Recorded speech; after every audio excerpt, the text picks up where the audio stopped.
You're about to listen to an excerpt of Secret City Geek Lab, Orange County's best in geek news and pop culture features, broadcasting live every Sunday at 3 p.m. on 89.5 FM in Anaheim or online at ktstfmanaheim.com. Coming up next, we have interviews with the star and director of the movie Walter. Walter, a mild-mannered ticket taker at the movie theater, believes himself to be the Son of God with the responsibility to judge whether people will spend eternity in heaven or hell. When a ghost stuck in purgatory interrupts Walter's daily routine, his world is turned upside down, forcing him to reassess the meaning of life.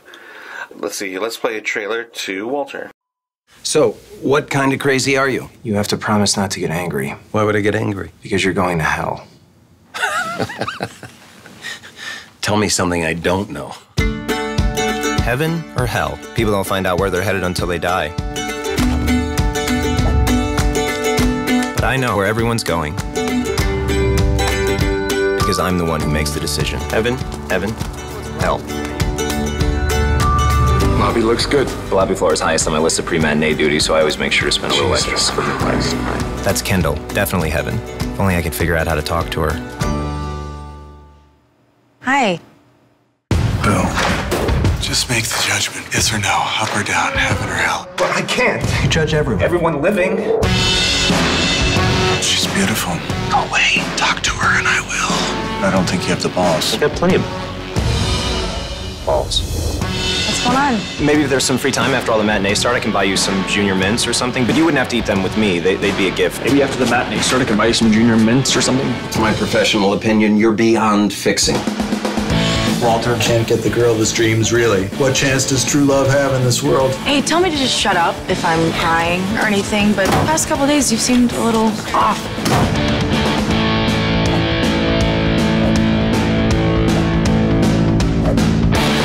I really need to start getting ready now. As soon as I'm done hugging you. Do you know why I'm here? Do you? You're all going to hell! You're looking a bit off. Not that you were ever a picture of on. That's Walter, the movie Walter. Like I said, I had the chance to interview actor Andrew J. West, who plays the title character of Walter, and the director of Walter, Anna Mastros.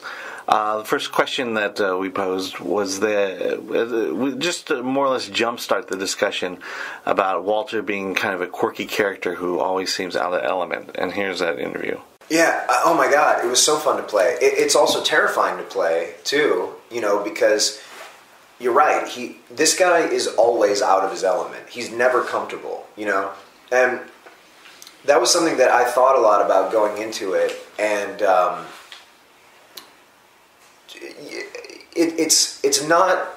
it's not comfortable to put yourself into a mindset where you're always uncomfortable. And it shouldn't be. It should be uncomfortable if that's how your character feels. But the weird byproduct of that, I think, is the way, like the physicality of this character. Because I watch the film and sometimes I watch it and I'm thinking like, what the hell was I doing? I look like such a weirdo, But I think that the reason for that is because it's like when this guy steps out of his little sanctuary of his bedroom, it's like he's constantly on guard, and there's always a sense of, it's almost like he doesn't want to draw attention to himself. He's tense all the time, and that starts to manifest itself physically. So a lot of those physical things weren't really planned. It was just being in that mindset. I felt myself carrying myself that way. What's cool about the movie, though, is that you see him more tense in certain situations than others. With his mother, he's very tense. With around Kendall, he's obviously kind of a mess. What's cool though, and it's really in the script too, is that with Greg, you see him loosen up a little bit, even though he doesn't want, he's not welcoming this presence into his life. You see like a side that's almost more comfortable in a way, kind of opening up in a certain way and communicating with Greg in a way that he would never communicate with his mother, with Kendall. You start to see that a little bit with the psychiatrist too, with William H. Macy's character. You see him let go a little bit of that like tension that he has. It's a different kind of tension, but it's not that like tense kind of like I just need to not draw attention to myself and do my job, and I don't know how to talk to you, I don't want to talk to you. It's a different thing, which I think is cool, but it was challenging. It was really hard. Greg is like really the catalyst that just like pushes him right out of his comfort zone, like challenges him to talk to the girl, like to freak him out, to change his routine, to do all these things that like pull him out of this bubble he's created, and leads him to the therapist and all of these things, and to ultimately realize like that he just needed to deal with losing his dad instead of creating all of this other stuff to not deal with that. So yeah, well, I kind of felt that comfortability maybe Greg was the only one who understood, or who was in on the secret, so to speak, because you kind of played it as the whole decision between heaven and hell as that's my thing, and no one else really knows and understands that. Right, and how could anybody else? Because I'm special, like that's Walter's sort of idea of himself. It's like no one could understand this, But Greg, with having the nature that he has, you're absolutely right. He's right there, So it's like he has that access to it. So. On a very like deep subconscious level, Walter is able to open up to him and communicate with him in a way that he couldn't with any other person. Yeah, absolutely. Now, was there any trepidation in dealing with like religious topics like this? No, because I don't. It's not. I never saw it as a religious movie. I mean, it deals with religious themes, but it's not. I never saw it that way, and it doesn't take a religious or political stance. It doesn't tell people what to think or how to think or what to feel. It leaves it up to the audience to take what they will from it, and it kind of just uses that mythology surrounding the notions of heaven and hell as a backdrop. Yeah, kind of a jumping off point. Right. Because I felt like when the movie first starts, there's this mystery that has to be unraveled eventually. Right. And the religion was not, it wasn't religion, it was just, I guess, where his character was at the point, and what was revealed at the end of the movie. Right. It's really imagination, too. I mean, like, Walter thinks of movies as church. And I think, like, there's a lot of, like, thematic stuff like that in the movie, whether it comes across or not, of just, like, that's where people go to, like, feel like they can lose themselves for a while, or feel safe, or be taken on an adventure. And a lot of times, like, he sees his old life with his dad as, part of a movie, or who he'd like to be with this girl, or, other things. And I think that's his, like, religion almost. I mean, it's very much, like, not specific in terms of a religious movie, but, kind of, like, other things saving us or helping us or giving us hope. And that's kind of where we were trying to go with it. We talked about just the fact that Walter itself is such a quirky story. What was their first thoughts about Walter when reading the script? Well, so I first read. Well, geez, you know what? Let me think now.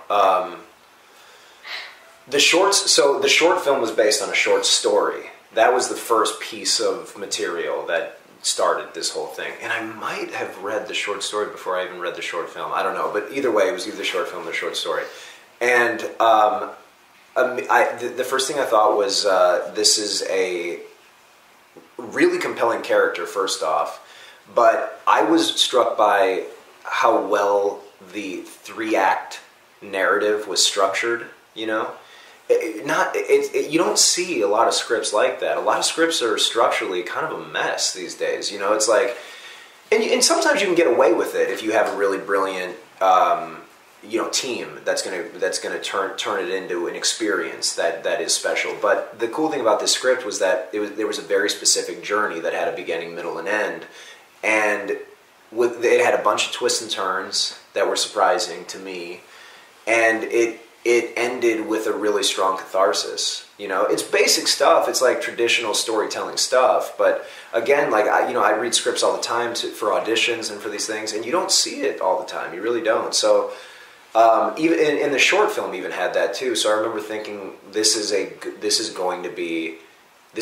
story. This is something that I would watch. This is something that I would be into, just as a audience member or a consumer of stories or whatever. And that was what initially attracted me to it. But then also just the fact that I get to play like a weird, quirky guy, which would be, you know, challenging and fun and interesting and all that too. So.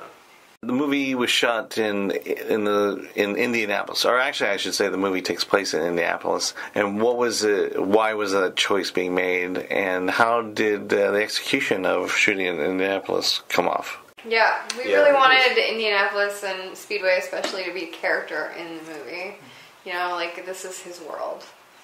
And I went there, and I just fell in love with it. I was like, no one's ever filmed this. This is like the town that time forgot. Like.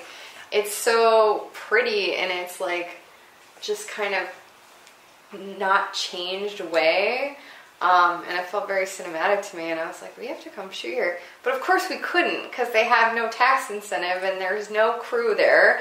So we shot here for 17 days, and then we went and did all the exteriors there for 4 days, and somehow got away with it. But yeah, we were... Yeah, you know, just to touch on the background of the setting too, Brendan Hill, the producer on the film, is from Indianapolis. So it was important to him, I think, to set the film in Indianapolis just as sort of like it was the hometown that he knew. I'm also from Indiana. I'm from the northern part of the state. The writer went to Indiana University, so there are a lot of Indiana ties. Jim Gaffigan is actually from Indiana also. Our production designer, Michael Bricker, is based in Indianapolis.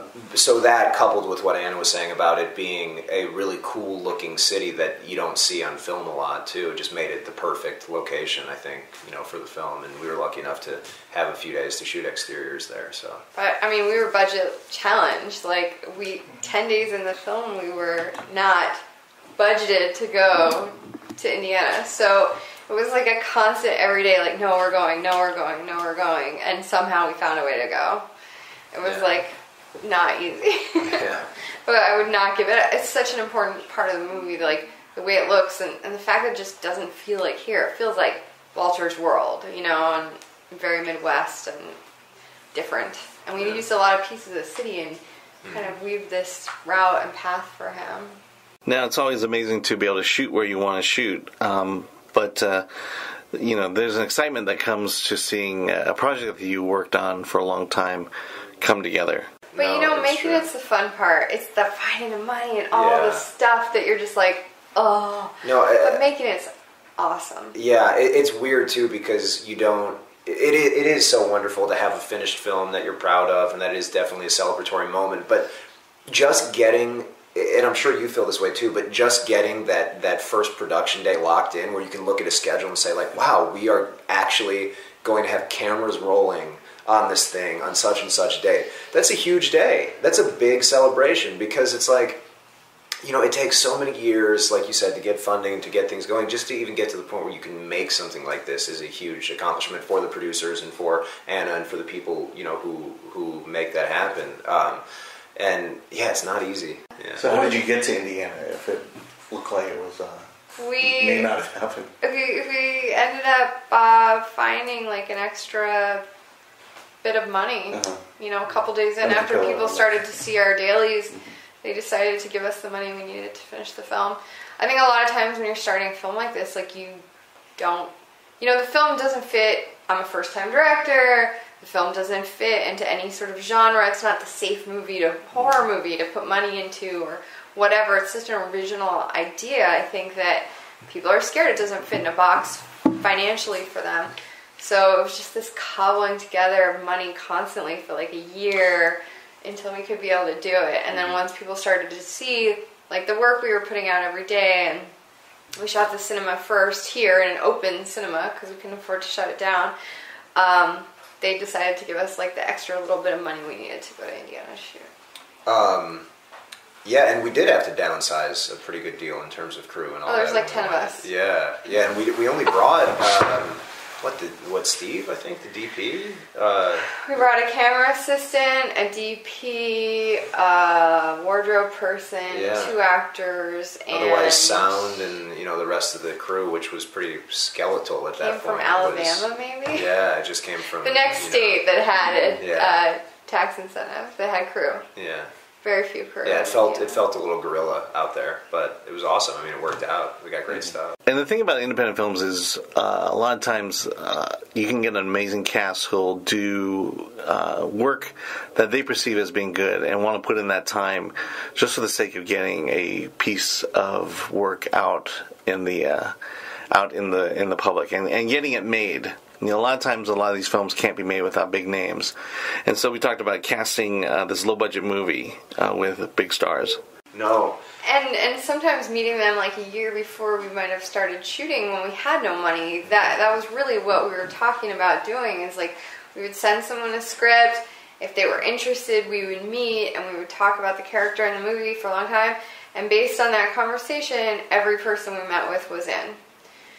So if it got to that point and you were going to put me in front of them, they were going to be in the movie. That was it. And a lot of them were people I sought. Like, I wanted Justin Kirk in the movie. I wanted Jim Gaffigan in the movie. Like, and I would wait and stalk and, like, try to find a way to, like, get these people in the movie, like, no matter what. I was just like, this is the cast tapestry that I want to populate this world. And I think everyone in the movie gave, like, an amazing performance. Yeah, I was just so blessed. I was so proud of what I saw all these actors do. I mean, I knew they'd be great, and you know, like you said, I grew up admiring the work of a lot of these actors, Macy and Virginia Madsen. So to get a chance to work with them was a dream come true, and I'm so grateful to the team that put the movie together for sticking to their guns in terms of casting me, because you know they could have easily went and got whoever, you know, Michael Cera, Miles Teller, I don't know, whoever, like a bigger name actor to play this role, especially after they had all these people attached to it. But, you know, I was really, I just can't believe, you know, I'll be eternally grateful for them sort of sticking to their guns and saying, no, you know, we made the short with you, we really liked what you did, and you're coming back no matter what. It was very cool, you know, because it doesn't always work out that way. And if it hadn't, I wouldn't have held it against them, because I get it. It's, you know, sometimes you need to make sacrifices in order to get the thing made. You need to get certain names attached to get the money that you need. But in this case, they all stuck to their guns and let me come back with them. So it was special. There's so much to like about this film. I mean, first off, I find it just a great piece of entertainment. It's hilarious. It's fun. On top of that, it's got a universally relatable theme. It's about dealing or not dealing with loss and grief, and what the consequences of dealing with or not dealing with those things can be, and how human beings react to loss and grief. You know, it's to have a sort of a heavier, serious theme like that be laced with so much fun, entertaining humor is rare. You know, and this film has that. Okay, thank you. So a big thank you to Andrew West and Anna Mastros for that interview. Let's talk a little bit about their film. Walter is in theaters right now in L.A., New York, and Indianapolis. If you're not in one of those three cities, Walter is available on video on demand. You can get it on iTunes. You can find it there. It stars Andrew J. West, William H. Macy, Virginia Madsen, Justin Kirk, Neve Campbell, Milo Ventimiglia, Leven, Rambin, Jim Gaffigan, and Peter Facinelli. Okay. Oh, it runs 86 minutes. Now, this is I'm going to tell you, this is a really good movie. It starts off, like I said, quirky. Here's a guy, ticket taker at a movie theater, and he believes that he is given the task of judgment, of being able to assign people to heaven or hell. And as quirky as that sounds, by the time you get to the end of the movie, you realize this could actually possibly happen. There's a mystery here, a mystery that needs to be unraveled and solved and resolved. And the story overall of why this guy is in the position he is and why he has a hard time relating to the people around him, his mother, his friends, his coworkers, all have to do with this secret that he holds, a secret that he doesn't necessarily know that he has. And it's just the way the movie reveals it in a way that's fun, insightful, and worth watching. We give Walter a 7 out of 10 on the scale of goodness versus badness. All right? Don't miss your favorite movie reviews and interviews. Subscribe to this YouTube channel and be sure to like and comment about this excerpt. Enjoy.